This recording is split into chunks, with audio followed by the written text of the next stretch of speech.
क्या हाल चाल है? थोड़ा लेट हो गया, उस सेंटर पे थे। उस सेंटर से इस सेंटर आने में हमको लगता है 5 मिनट बहुत हो गया। पैदल 5 मिनट, लेकिन जाम लग जाता है तो बड़ी परेशानी हो जाता है। चलिए आइए,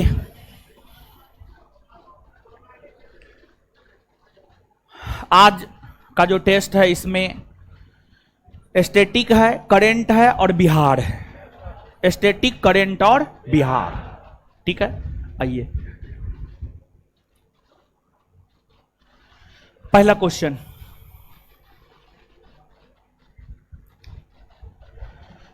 पहला क्वेश्चन है, प्लेइंग इट माई वे किसकी रचना है?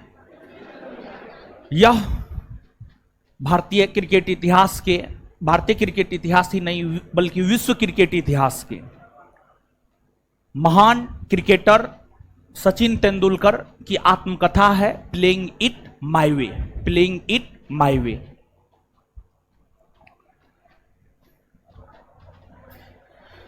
युद्ध और शांति, वार एंड पीस। युद्ध और शांति, अंग्रेजी में वार एंड पीस। यह लियो टॉल्स्टॉय की रचना है। लियो टॉल्स्टॉय की रचना है। और जो लियो टॉल्स्टॉय है अपने समय के बड़े दार्शनिकों में से एक थे। महात्मा गांधी के जीवन पर टॉल्स्टॉय का भी प्रभाव देखने को मिला है और उनकी विचारधारा से प्रभावित होकर के ही महात्मा गांधी ने वर्ष 1910 ईस्वी में दक्षिण अफ्रीका में वर्ष 1910 ईस्वी में टॉल्स्टॉय फॉर्म की स्थापना किया। तो वार एंड पीस यानी हिंदी में युद्ध और शांति लियो टॉल्स्टॉय की रचना है। निम्नलिखित में कौन सा विकल्प असत्य है, मतलब कौन सा विकल्प गलत है? एक तरफ है ज्ञानपीठ पुरस्कार विजेता और दूसरे तरफ है कृति। मतलब किस रचना के लिए किसे ज्ञानपीठ पुरस्कार मिला है, उस संदर्भ में प्रश्न है। आप सब लोग इस बात से अवगत हैं कि भारत में साहित्य के क्षेत्र में दिया जाने वाला सबसे बड़ा पुरस्कार ज्ञानपीठ पुरस्कार है। यह पुरस्कार 1965 ईस्वी से दिया जा रहा है। 1965 ईस्वी में सर्वप्रथम यह पुरस्कार जी शंकर कुरूप को दिया गया था। जी शंकर कुरूप। इसके बाद अलग अलग वर्ष यह पुरस्कार अलग अलग साहित्यकारों को मिला है। 2024 में यह पुरस्कार स्वामी श्री रामभद्राचार्य और गुलजार, उन्हें मिला है यह पुरस्कार। तो अब देखिएगा, सुमित्रा नंदन पंत हिंदी भाषा साहित्य के लिए सुमित्रा नंदन पंत को यह पुरस्कार 1968 में मिला है और उनकी कृति चिदंबरा के लिए उन्हें अर्थात सुमित्रा नंदन पंत को ज्ञानपीठ पुरस्कार 1968 ईस्वी में मिला है। और हिंदी भाषा साहित्य में ज्ञानपीठ पुरस्कार पाने वाला प्रथम व्यक्ति सुमित्रा नंदन पंत ही है।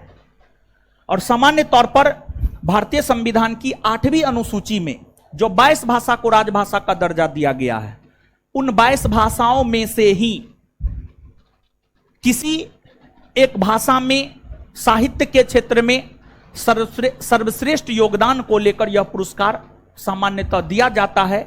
लेकिन अब तो अंग्रेजी के क्षेत्र में भी ज्ञानपीठ पुरस्कार दिया जा रहा है और अभी तक एकमात्र बार अमिताभ घोष को अंग्रेजी के क्षेत्र में ज्ञानपीठ पुरस्कार मिला है 2018 में। रामधारी सिंह दिनकर, रश्मि रथी, देखिए रामधारी सिंह दिनकर को ज्ञानपीठ पुरस्कार मिला है और रामधारी सिंह दिनकर को ज्ञानपीठ पुरस्कार उनकी रचना उर्वशी के लिए मिला है। रश्मि रथी के लिए नहीं बल्कि उनकी रचना उर्वशी के लिए रामधारी सिंह दिनकर को ज्ञानपीठ पुरस्कार मिला है और उन्हें यह पुरस्कार 1972 ईस्वी में मिला है। फिर महादेवी वर्मा को उनकी रचना यामा के लिए 1982 ईस्वी में ज्ञानपीठ पुरस्कार मिला है और अज्ञेय को 1978 ईस्वी में कितनी नावों में कितनी बार के लिए ज्ञानपीठ पुरस्कार मिला है? अर्थात इस प्रश्न का सही उत्तर हो जाएगा बी। यही विकल्प असत्य है, यही विकल्प गलत है, यही विकल्प असत्य है, यही विकल्प गलत है। रामधारी सिंह दिनकर को उनकी रचना रश्मि रथी नहीं बल्कि रामधारी सिंह दिनकर को उनकी रचना उर्वशी के लिए जो है ज्ञानपीठ पुरस्कार मिला है। आंसर हो जाएगा बी। नेल्सन मंडेला को किस वर्ष भारत रत्न दिया गया है? देखिए, सामान्य तौर पर जो भारत रत्न पुरस्कार दिया जाता है किसी भारतीय को ही दिया जाता है सामान्यतः। बहुत कम एक्सेप्शन केस में आपको मिलेगा कि किसी विदेशी को भारत रत्न पुरस्कार मिला है, इक्का दुक्का आपको मिलेगा, नहीं तो सामान्य तौर पर ज्ञानपीठ पुरस्कार भारतीयों को ही दिया जाता है। भारत रत्न भारत का सर्वोच्च नागरिक सम्मान माना जाता है और यह पुरस्कार 1954 ईस्वी में शुरू हुआ है। नेल्सन मंडेला को यह पुरस्कार 1990 में दिया गया है। 1990 ईस्वी में डॉक्टर भीमराव अंबेडकर के साथ 1990 में डॉक्टर भीमराव अंबेडकर को मरणोपरांत ज्ञानपीठ पुरस्कार मिला है। भीमराव अंबेडकर का निधन 1956 में ही हो गया था। 6 दिसंबर 1956 को भीमराव अंबेडकर का निधन हो गया था और उन्हें ज्ञानपीठ पुरस्कार 1990 में मिला है। 1990 में भीमराव अंबेडकर और अफ्रीका के गांधी कहे जाने वाले नेल्सन मंडेला, 1990 में अफ्रीका के गांधी कहे जाने वाले नेल्सन मंडेला और भीमराव अंबेडकर को भारत रत्न पुरस्कार मिला है। तो आंसर हो जाएगा इसका 1990। निखिल बनर्जी का संबंध किस वाद्य यंत्र से है? निखिल बनर्जी की अगर हम बात करें तो निखिल बनर्जी का संबंध जो है सितार से है। निखिल बनर्जी हो गया, बुद्धादित्य मुखर्जी हो गए, पंडित रविशंकर हो गए, विलायत खां हो गए, ये सभी सितार वादक है, ये सभी सितार बजाते हैं। पनिहारी किस राज्य का लोक नृत्य है? ऑप्शन के अकॉर्डिंग जाइएगा तो गुजरात, ऑप्शन के अकॉर्डिंग जाइएगा तो गुजरात। ऐसे छत्तीसगढ़ भी हो सकता है, लेकिन छत्तीसगढ़ तो ऑप्शन में है नहीं, है सॉरी छत्तीसगढ़, सॉरी दोनों हो सकता है, ठीक है, दोनों हो सकता है, लेकिन पहले गुजरात है, गुजराती के साथ जाइए, ठीक है, दोनों हो सकता है, सॉरी पनिहारी भी है, पनिहारी भी है, ठीक है। देखिए, एक बात जानिए आप, एक लोक नृत्य और एक जनजाति का संबंध एक ही राज्य से नहीं होता है। जैसे संथाल जनजाति क्या सिर्फ झारखंड में रहती है? झारखंड में मुख्य तौर पर रहती है, लेकिन संथाल जनजाति बिहार में भी है, संथाल जनजाति ओडिशा में भी है, संथाल जनजाति पश्चिम बंगाल में भी है। तो लोक नृत्य और जनजाति की अगर आप बात करेंगे तो एक जनजाति और एक लोक नृत्य का संबंध सिर्फ एक राज्य से नहीं होता है, समझ गए? तो यहां पर थोड़ा काफी अच्छे से आपको क्वेश्चन को डील करना होगा, विशेष तौर पर लोक नृत्य और जनजाति के संदर्भ में रहे। जैसे बिहार के संदर्भ में परीक्षा दे रहे हैं, कोई जनजाति पूछा जो बिहार झारखंड दोनों में रह रहा है, अब पूछ दिया कहां रह रहा है, तो बिहार को टिक कीजिए ना, सही हो जाएगा आपका, समझ गए? तो काफी दिमाग लगा करके इस टाइप के क्वेश्चन को बनाना होता है।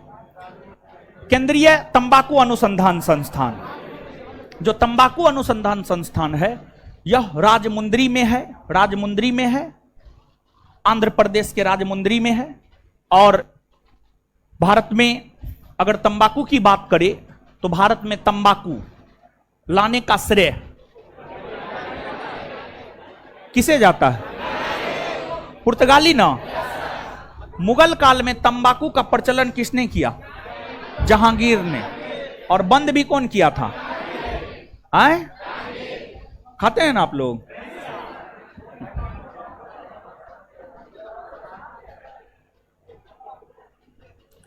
अन्ना सागर झील किस नदी पर बना है? देखिए, जो अन्ना सागर झील है राजस्थान में है। अन्ना सागर झील राजस्थान के अजमेर में है और यह लूनी नदी पर है। लूनी नदी पर, लूनी नदी।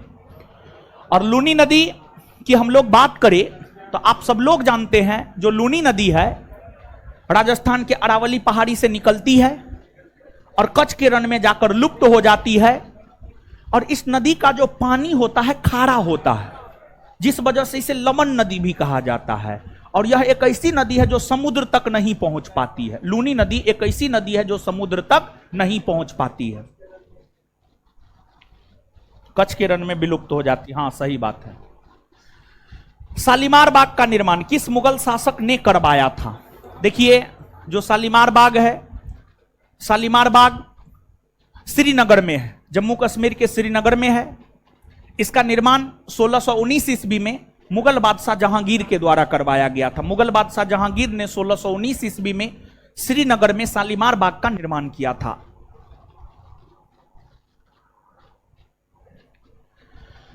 विश्व बाल कोष दिवस किस तिथि को मनाया जाता है? जो विश्व बाल कोष दिवस है यह 11 दिसंबर को मनाया जाता है। 11 दिसंबर। विश्व मानवाधिकार दिवस कब मनाया जाता है? 10 दिसंबर। 10 दिसंबर। अंतर्राष्ट्रीय ओलंपिक समिति का मुख्यालय कहां है? अंतर्राष्ट्रीय ओलंपिक समिति का मुख्यालय है लुसाने में।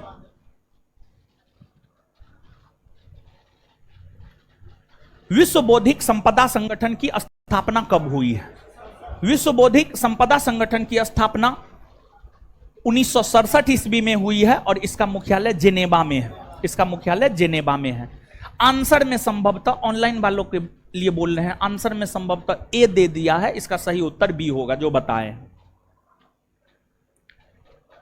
निम्नलिखित में से कौन सा विकल्प असत्य है? मतलब कौन सा विकल्प गलत है? देश और संसद का नाम, जैसे देखिए भारत, भारत की संसद को हम लोग क्या कहते हैं? संसद। फिर ब्रिटेन की संसद को क्या कहते हैं? पार्लियामेंट। अमेरिका की संसद को क्या कहते हैं? कांग्रेस। तो विश्व के अलग अलग देशों के संसद को अलग अलग नामों से जाना जाता है।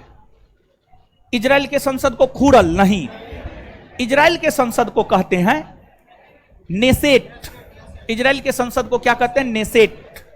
नेसेट, नेसेट कहते हैं। खुरल जो है ना, मंगोलिया, मंगोलिया के संसद को खुरल कहते हैं। मंगोलिया, मंगोलिया की आप बात करेंगे तो मंगोलिया की संसद को खुरल कहा जाता है। मंगोलिया की संसद को खुरल कहा जाता है। और मंगोलिया कहां है जानते हैं? मानचित्र पर जाइएगा ना, चीन और रूस के बीच में है। चीन के उत्तर में, रूस के दक्षिण में, समझ गए, मंगोलिया है। स्पेन कॉर्टेस सही है, मालदीव मालदीव मजलिस सही है, कनाडा पार्लियामेंट सही है। आंसर हो जाएगा ए। जापान का राष्ट्रीय पशु या पक्षी क्या है? जापान का राष्ट्रीय पशु या पक्षी है आइबिस। आइबिस। विश्व का सबसे बड़ा चिड़ियाघर कहां है? विश्व का सबसे बड़ा चिड़ियाघर है दक्षिण अफ्रीका में। दक्षिण अफ्रीका में। गुट निरपेक्ष आंदोलन के प्रथम सम्मेलन का आयोजन स्थल है। देखिए 1945 में जब सेकेंड वर्ल्ड वॉर का अंत हुआ, पूरा विश्व दो गुट में बट गया, अमेरिकी गुट, रूसी गुट।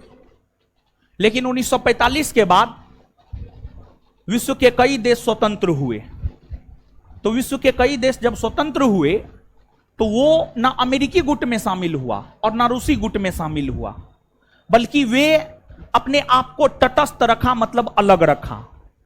तो 1945 के बाद विश्व के ऐसे देश जो ना अपने आप को अमेरिकी गुट में शामिल किया, ना रूसी गुट में शामिल किया, बल्कि तटस्थता की नीति को अपनाया, वो सभी देश ही मिलकर गुट निरपेक्ष आंदोलन की शुरुआत किया। और गुट निरपेक्ष आंदोलन की शुरुआत करने में भारत के प्रथम प्रधानमंत्री पंडित जवाहरलाल नेहरू का काफी बड़ा योगदान रहा है। और गुट निरपेक्ष आंदोलन का जो प्रथम शिखर सम्मेलन है वह बेलग्रेड में 1961 ईस्वी में, गुट निरपेक्ष आंदोलन का प्रथम शिखर सम्मेलन बेलग्रेड में 1961 ईस्वी में आयोजित हुआ है। बेलग्रेड में 1961 ईस्वी में आयोजित हुआ है। राष्ट्रीय कांग्रेस के सम्मेलन में भारत की स्वतंत्रता का प्रस्ताव पेश करने वाला प्रथम व्यक्ति था। देखिए कांग्रेस के सम्मेलन में स्वतंत्रता का प्रस्ताव मतलब स्वराज का प्रस्ताव पेश करने वाला प्रथम व्यक्ति था हसरत मोहानी। हसरत मोहानी, हसरत मोहानी की अगर आप बात करेंगे तो उन्होंने 1925 के कांग्रेस के कानपुर के वार्षिक अधिवेशन में, जिसकी अध्यक्षता श्रीमती सरोजिनी नायडू ने की थी, उसी में भारत के स्वतंत्रता का प्रस्ताव पेश करने का काम किया। लेकिन कांग्रेस अपने 1925 के वार्षिक अधिवेशन में इसे पारित नहीं कर पाया, बल्कि कांग्रेस ने स्वतंत्रता अर्थात पूर्ण स्वराज के प्रस्ताव को 1929 के लाहौर अधिवेशन में पारित किया, जिस लाहौर अधिवेशन की अध्यक्षता पंडित जवाहरलाल नेहरू ने किया था। खैर उससे मतलब नहीं है, लेकिन भारतीय राष्ट्रीय कांग्रेस के सम्मेलन में सर्वप्रथम भारत की स्वतंत्रता का प्रस्ताव पेश करने वाला व्यक्ति था हसरत मोहानी। खैर हसरत मोहानी का हसरत पूरा नहीं हो पाया, मतलब जो वो चाहते थे वो हो नहीं पाया, समझे। तो हसरत मोहानी, भारत का प्रथम आणविक केंद्र स्थापित हुआ है। देखिए भारत का जो प्रथम आणविक केंद्र है महाराष्ट्र के तारापुर में स्थापित हुआ है, और यह अमेरिका के मदद से स्थापित हुआ है। अमेरिका के मदद से स्थापित हुआ है तारापुर। नरोरा आणविक केंद्र उत्तर प्रदेश में है, कलपक्कम आणविक केंद्र तमिलनाडु में है। एशियाड में स्वर्ण पदक जीतने वाली प्रथम महिला कौन थी? एशियाड में स्वर्ण पदक जीतने वाली प्रथम महिला थी विनेश फोगाट। विनेश फोगाट। प्रथम महिला कांग्रेस अध्यक्ष कौन बनी थी? कांग्रेस की प्रथम महिला अध्यक्ष बनी है एनी बेसेंट।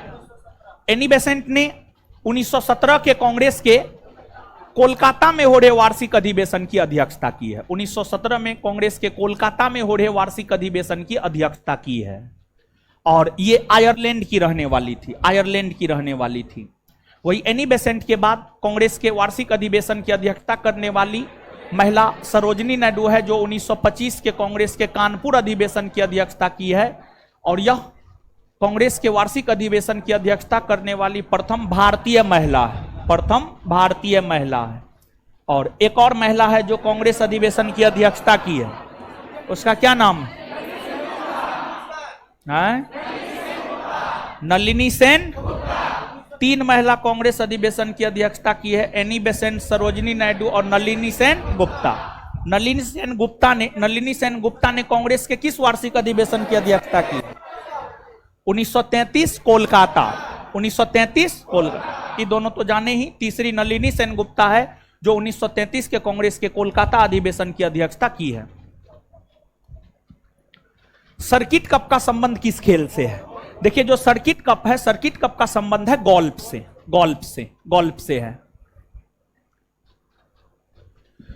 आदित्य सामंत का संबंध किस खेल से है? आदित्य सामंत जो है इसका संबंध शतरंज से है, और यह संभवतः भारत के 83 में ग्रैंड मास्टर बने हैं। 83 में 83 83 है संभव, 83 या 84 देख लीजिएगा आप अपना। लेकिन भारत का ग्रैंड मास्टर बना आदित्य सामंत भी, इसका संबंध शतरंज से है। 73वें संविधान संशोधन अधिवेशन के तहत पंचायती राज संस्थाओं में चुनाव लड़ने के लिए न्यूनतम आयु होना चाहिए। पंचायती राज संस्था में चुनाव लड़ने के लिए न्यूनतम आयु होना चाहिए 21 वर्ष।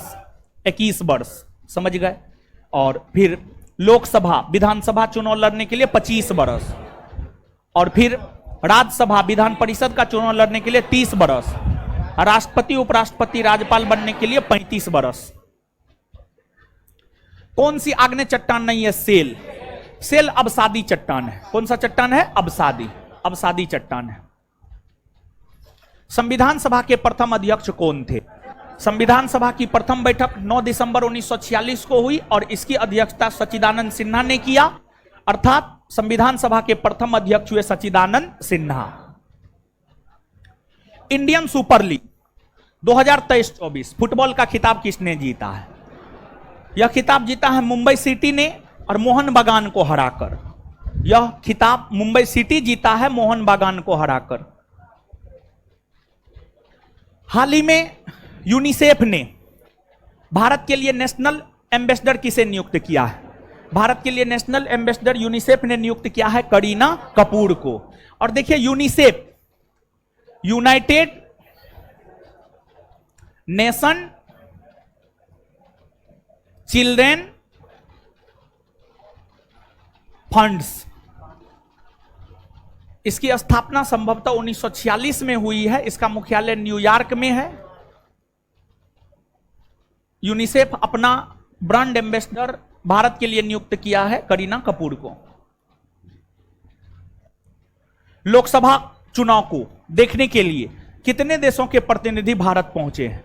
देखिए, भारत में 2024 ईस्वी में 18वीं लोकसभा का चुनाव हुआ है और यह चुनाव 19 अप्रैल 2024 को शुरू हुआ और 1 जून 2024 तक चला। 18वीं लोकसभा का चुनाव टोटल 7 चरण में हुआ और परिणाम 4 जून 2024 को आया। विश्व का सबसे बड़ा लोकतंत्र भारत है और इस चुनाव में 64 करोड़ से ज्यादा लोगों ने मतदान किया है। बहुत सारे देश हैं जिसकी आबादी 64 करोड़ नहीं है, लेकिन भारत में 64 करोड़ लोग मतदान किया है। ऐसे पंजीकृत मतदाता है 96 करोड़, मतदान किया है 64 करोड़ के आसपास लोग। तो विश्व के सबसे बड़े लोकतंत्र में चुनाव कैसे करवाया जाता है, इसको लेकर विश्व के अलग अलग देशों में चुनाव करवाने वाली संस्थाओं में एक उत्सुकता होती है कि इतना अधिक आबादी में भी भारत चुनाव संपन्न कैसे करवा लेता है। तो भारत के चुनाव पर हर देश का नजर रहता है, चाहे वह छोटा देश हो या बड़ा देश हो, चाहे वह विकसित देश हो या विकासशील देश हो, हर देश का नजर रहता है। और 18वीं लोकसभा चुनाव के दौरान विश्व के 23 देश के 75 के आसपास प्रतिनिधि, विश्व के 23 देश के 75 के आसपास प्रतिनिधि जो है 18वीं लोकसभा चुनाव को देखने के लिए कि आखिरकार भारत में चुनाव कराने का तरीका क्या है, भारत पहुंचे हैं। तो आंसर हो जाएगा 23 देश, 23। नेशनल एंटी डोपिंग एजेंसी नाडा ने किस पहलवान को निलंबित कर दिया है? बजरंग पुनिया। ये जो है ना, नाडा जो है इसको अपना सैंपल मांगा, सैंपल देने से इन्होंने मना कर दिया, सैंपल इन्होंने नहीं दिया।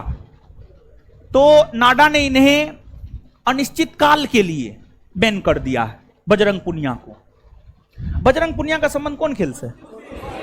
कुश्ती ना। गिरीश चंद्र मुर्मू और किस देश के महालेखा परीक्षक ने ऑडिटिंग सहयोग के लिए एमओयू पर हस्ताक्षर किया? नेपाल। भारत और नेपाल के महालेखा परीक्षक। यूनेस्को गिलर्मो केनो पुरस्कार 2024 किसे प्रदान किया गया? पत्रकारिता के क्षेत्र में दिया जाता है और यह पुरस्कार जो है फिलिस्तीनी पत्रकारों को दिया गया है, क्योंकि विशेष तौर पर गाजा संकट को फिलिस्तीनी पत्रकारों ने निर्भीकता से जो कवर किया है, उसी को लेकर के फिलिस्तीनी पत्रकारों को यह पुरस्कार दिया गया है। पत्रकारिता जगत में दिया जाने वाला एक बहुत महत्वपूर्ण पुरस्कार है ये। तो फिलिस्तीनी पत्रकारों को दिया गया है गाजा संकट को कवर करने के लिए। भारतीय महिला हॉकी टीम की कप्तान कौन बनी है? भारतीय महिला हॉकी टीम की कप्तान झारखंड की हॉकी खिलाड़ी सलीमा टेटे बनी है। झारखंड की हॉकी खिलाड़ी सलीमा टेटे। विश्व प्रेस स्वतंत्रता सूचकांक 2024 में भारत किस स्थान पर है?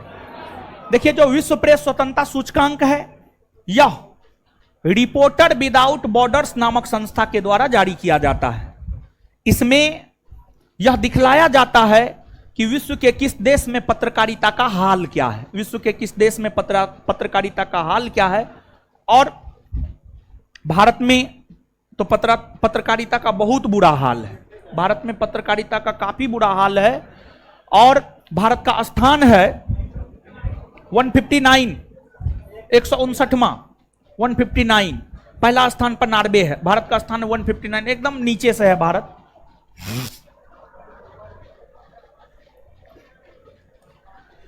हाल ही में भारत के किस पड़ोसी देश ने अपने नोट पर विवादित नक्शा लगाया है? नेपाल। नेपाल नेपाल जो है नया 100 रुपया का नोट जारी किया है और उसमें लिपुलेख, काला पानी का क्षेत्र, लिपुलेख का क्षेत्र जो कि भारत के कब्जा में है, काला पानी का क्षेत्र भारत के कब्जा में है, लिपुलेख का क्षेत्र भारत के कब्जा में है। तो जो क्षेत्र भारत के कब्जा में है उसे अपने देश का बतलाने का प्रयास जो है नेपाल ने किया है अपने 100 रुपया के नोट के जरिए। समझ गए? तो नेपाल।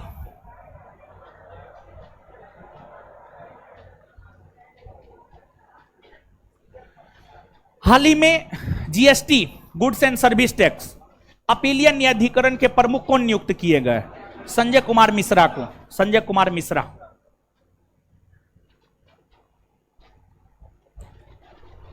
आईसीसी पुरुष टी20 वर्ल्ड कप 2024 का जारी आधिकारिक song out of this world किसके द्वारा तैयार किया गया है?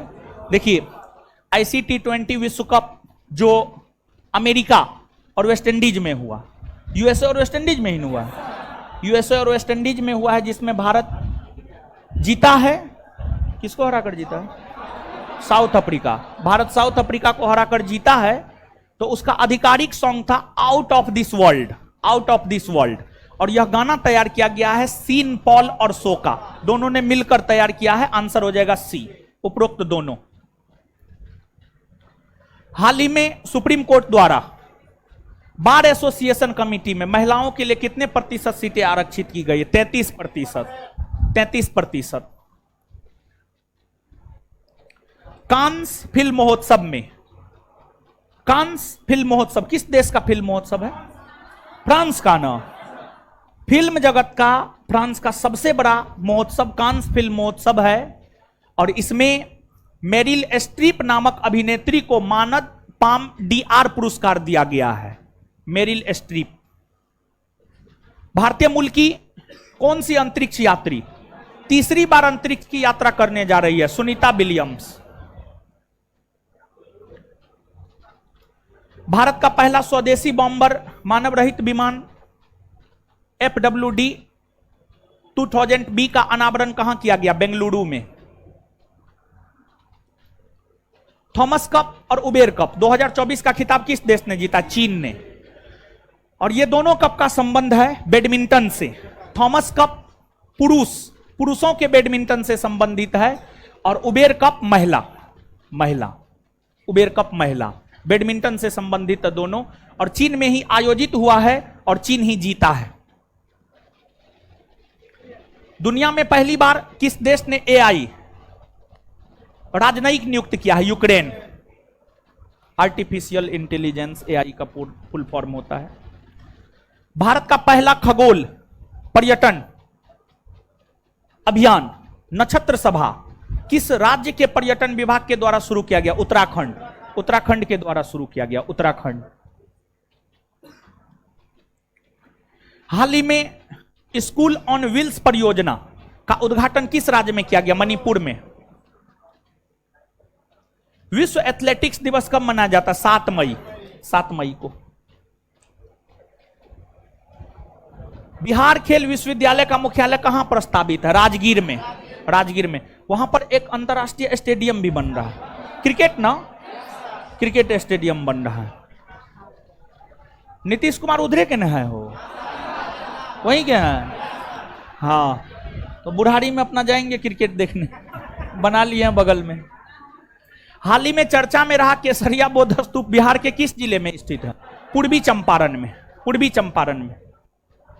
ईस्ट चंपारण यहां है। स्वतंत्रता पश्चात बिहार के प्रथम विधानसभा अध्यक्ष बने रामदयालु सिंह। वर्तमान में बिहार के विधानसभा के अध्यक्ष कौन है? नंदकिशोर यादव। हाल ही में बिहार के किस जिले में पुरानी नगर सभ्यता के अवशेष मिले हैं? मधुबनी में। मंदार महोत्सव बिहार के किस जिले में मनाया जाता? बांका में। बांका में। चलिए, धन्यवाद सभी लोगों का। इससे आगे हम लोग मिलेंगे सोमवार, और सोमवार से जो है आपका रेगुलर टेस्ट हो जाएगा। बिट्टू सर भी आ जाएंगे। सोमवार को तो मेरा ही टेस्ट है, तो सोमवार को हम लोग मिलते हैं और फिर इस वीक से जो है, आने वाला वीक से जो है रेगुलर टेस्ट हो रहा है।